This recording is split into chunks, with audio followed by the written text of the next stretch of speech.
I want to talk about is two things more that I'm going to talk about is animation based and the other one is the project. So let's quickly talk about the project and I'll be back with this animation. That will be the end. That will be the last tip I'm going to talk about. Now, there are times you are working in Cinema 4D and you have so many projects to work on. And then because you're working in this Cinema 4D, it will be hard for you to create a new project that will not have the thread being tampered with. So I don't know if you understand. So as I'm working with this Cinema 4D, this Cinema 4D is actually taking a particular memory of my RAM or of my system CPU, and for me to add on to it will be too much on this Cinema 4D. That's why most of the time it breaks down. So, but there is a hack to opening another Cinema 4D of the same version such that it creates its own memory, starts from scratch. It doesn't affect this. And how you do that is you go to your start menu. I've already created a parallel, so I'm going to just delete that. So this is it. So if I'm to open this now, I'm going to have another. So let me just open this. So I'm going to have another R19 open. Notice this is R19. So I'm having another R19 open and I would have two. So meaning that's going to be a new project from scratch that I don't really need to share memory with this. So I can now do the project there and save and I don't have issues. So you can see I have one and I have the other. Okay, so mind you, for the next one, I'm opening all the project I've opened in this application registry does not apply to that. So if I do this, I won't see any project because that's a new application. So remember I saved this, so this will always come up. If I go to next, I don't have anything. So this is more like a new project to start with. So I now have two different R19 open. So I can do any project here. I'm rest assured that this doesn't affect this, it won't crash this. Do you understand? That's just a way of reducing the task on Cinema 4D. So how did I create this? So let me just delete this. Let me stop that. So how I created this is, let me delete this and start from scratch. So this is more like you're tampering with the setup. So I would advise you create a copy of it so you don't affect that. So what I'll do is I'll create a copy of this. So I'll just hold down Control and drag down so I have a copy. So once I have the copy, so I could just rename this. So this is going to be my Cinema 4D parallel.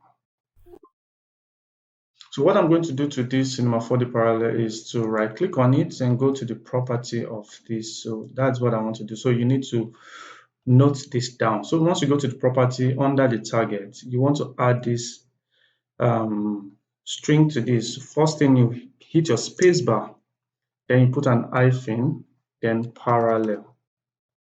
That is just what you're adding. You add the space bar, hyphen, then parallel. Do you get that? Sorry, not hyphen. Spacebar dash parallel.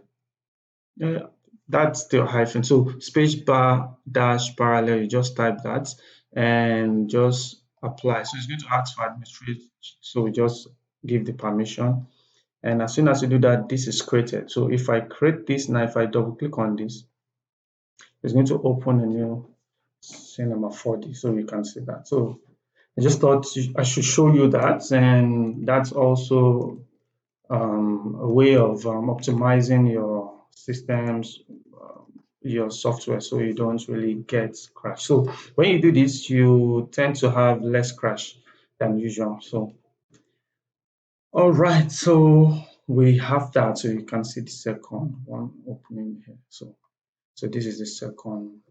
So I'm going to close that. So we'll go back to this. So let's now look at the last one. So if I go to this project, so this project, I want to talk about this project. So I've already created an animation here. So now this animation, there are times where you want to, just like After Effects, you want to change the timing. So it's called time remapping in After Effects. You want to change the timing of your animation. So let's say, for instance, you want an animation such that as this ball comes here, as it bounces, you want it to have a slow motion up to this place, then continue in the new time. So how do you do that? That's very simple. So this is what I've already animated, this sphere. So once I have this sphere, so I'll just I'll make sure I have the sphere selected. Click on Windows and open Dope Sheet. So if I click on Dope Sheet, this will come up. All right, so this will come up. You notice for the sphere, we have the position folder, then the position folder now subfolderly has this Y position and the Z position. So what you need actually is the folder itself. So if I right click on this position folder, I will have some options here. So you see add special track. So you see the time track. So the time track here in Cinema 4D is more like a time remapping in After Effects. So if I add this time track, this comes up. The time track comes up here. So what we need to do is, if you select any of these objects that you've already animated, note this only is applicable to objects that you have animated in the scene. If you don't have anything animated, you don't have this option for you to add your time track. So I want to add the folder, time track on this folder itself. So if I select this folder, I see the time track. So I'll drag this time track to this. As soon as I drag that, and that is it. Really, that is it. So if you select this time track, you see its own, and select this, you have that. So if I select this time track, I can go to the curve editor for it. So we have this curve editor for the time track.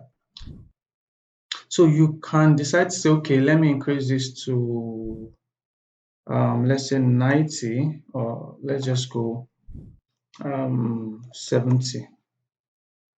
So even though I know my animation is between 0 and 42, I can change this and do whatsoever I think I want to do. So if I go to this time track, I can now use this time track to affect the animation. So first off, I'll select the time track, select all the keys, change them to linear, very important. Then if I come to this and hold down my shift. If I select this, hold down shift, I can drag this to fill up the whole 60, 70 frames. So if I play this, it plays through the 70 frames as to the 42 that we had before. All right. So that's the first thing. You can use that to remap that. So I'm going to undo that. So we'll get back to the initial position. So the other thing you can also do is, if I want to turn this to more like going back, what I can do is make sure I have the time track selected, then go to keys. If I go to keys, I can mirror. So if I mirror this X, notice what happens, it mirrors this. So if I play now, it comes back from that, and you can do a rewind of that. So I'm going to undo again. So let's come to what I just said. I said I want to have a slow-mo at this point. So what I'm going to scrub this timeline up to this position. As soon as it hits this and starts coming up, I need to add a point here. So if I hold down Control and click, a point will be added. Now, this point you have added, make sure it is linear. So then I'm going to continue scrubbing this until I get here, maybe somewhere here. Hold down Control and click, and that point will be added also there. So that means in between these guys, I want to have a little bit of slow-mo here. So if I move this, notice what's happening, because I'm trying to make this a slow motion and I've passed it. So we're going to have this move here. So what I'm going to do is I'll select this point and move it to somewhere here, and move this here. So this is going to give me more like a slow motion effect. Then continue. So if you play this now, this is what you're going to get. Can you see that? So have that effect, slow-mo and then continuous. So you can do this. So if you want to do a ramping, you want to fast forward the whole thing. So what you can do is possibly add a point here and move it close, or you could just do this, bring this, move it up more than the usual value and somewhere here. See that was too fast, so you get that. So if I bring this here, let's say somewhere here.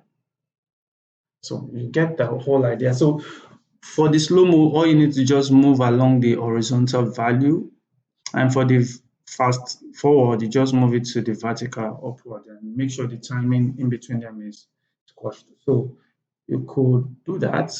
So just thought I should share this with you guys. So you could just work with this and have everything that you want. So you can do your time mapping here in Cinema 4D and you're going to be fine with that. So this is just a quick tip. I didn't know it was going to be this long. So if you feel this was helpful, please do give me a like and a thumbs up because it helps me in YouTube algorithm. And if you are new to my channel, please do subscribe because I do tutorials like this every time. So do have a wonderful day and God bless you.